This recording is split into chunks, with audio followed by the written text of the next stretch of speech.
Hello student, Gargi tutorial ক্লাসে তোমাদের স্বাগত জানাই। দেখো, আজকে আমার বিষয় হলো বর্ধমান ইউনিভার্সিটি থার্ড সেমিস্টার স্টুডেন্টদের জন্য যে মেজর পলিটিক্যাল সায়েন্সের আমি সিলেবাসটা দিয়ে দিয়েছিলাম।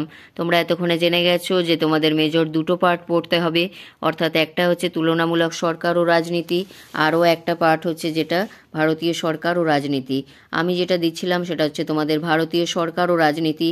এই সিলেবাস থেকে আমি তোমাদের যে ইউনিট 1-এ গণপরিষদ আছে, অর্থাৎ গণপরিষদের গঠন ও ভূমিকা, খুবই ইম্পর্ট্যান্ট প্রশ্ন, এবং প্রস্তাবনার যে তাৎপর্য, এটাও একটি ইম্পর্ট্যান্ট প্রশ্ন।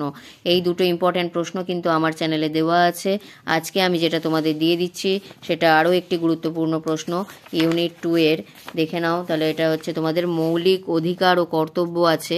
আমি আজকে যেটা দেব সেটা হচ্ছে শুধু মৌলিক অধিকার। মৌলিক অধিকারের বৈশিষ্ট্যগুলো ইম্পর্ট্যান্ট, সেগুলো আমি বেছে দিয়ে দিচ্ছি তোমাদের।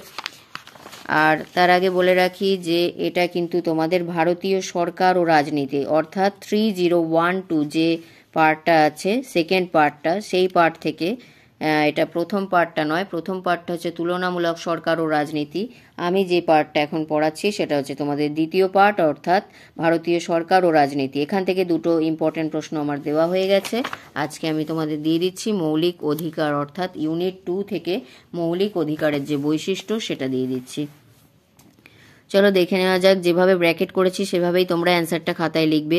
মৌলিক অধিকার বলতে নাগরিকদের সেই সকল অধিকার সমূহ যেগুলি ব্যক্তিত্ব বিকাশের পক্ষে একান্তই অপরিহার্য বলে চিহ্নিত হয়। তারপর এটা বলবে ভারতীয় সংবিধানে উল্লেখিত মৌলিক অধিকার সমূহকে পণ্ডিত নেহেরু বলেছেন কনসায়েন্স অব দ্য কনস্টিটিউশন। অধ্যাপক জওহারির মতে মৌলিক অধিকারগুলি অবশ্যই দেশের উচ্চতর আইনের দ্বারা সংরক্ষিত হবে। এটা বলার পর এখানে চলে আসবে এইরূপ প্রেক্ষাপটে ভারতীয় সংবিধানের উল্লেখিত মৌলিক অধিকারের বৈশিষ্ট্যগুলি আলোচনা করা যায়। এক, বলবে প্রথমত মৌলিক অধিকারগুলিকে পরিবর্তন করতে গেলে সংবিধান সংশোধন করতে হয়। দ্বিতীয়ত বলবে মৌলিক অধিকারগুলি সংবিধান কর্তৃক সংরক্ষিত, আদালত কর্তৃক বিশেষভাবে বলবৎযোগ্য। তৃতীয়ত বলবে ভারতীয় সংবিধানের 3য় অধ্যায়ে লিপিবদ্ধ থাকা নাগরিকদের প্রদত্ত মৌলিক অধিকারগুলি বিভিন্ন দেশের সংবিধান ও তত্ত্বের দ্বারা প্রভাবিত। এটা বলার পর এখানে চতুর্থ আছে, চাইলে তোমরা বলতে পারো। এছাড়া এখানে চলে আসবে কর্মের অধিকার ও শ্রমের মানভিত্তিক মজুরি পাওয়ার অধিকার প্রভৃতি অর্থনৈতিক অধিকার ভারতীয় সংবিধানে লিপিবদ্ধ হয়নি।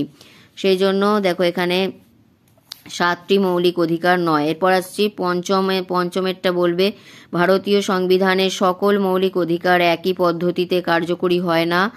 কতগুলি মৌলিক অধিকার সরাসরি কার্যকরী হয়, যেমন আইনের চোখে সবাই সমান।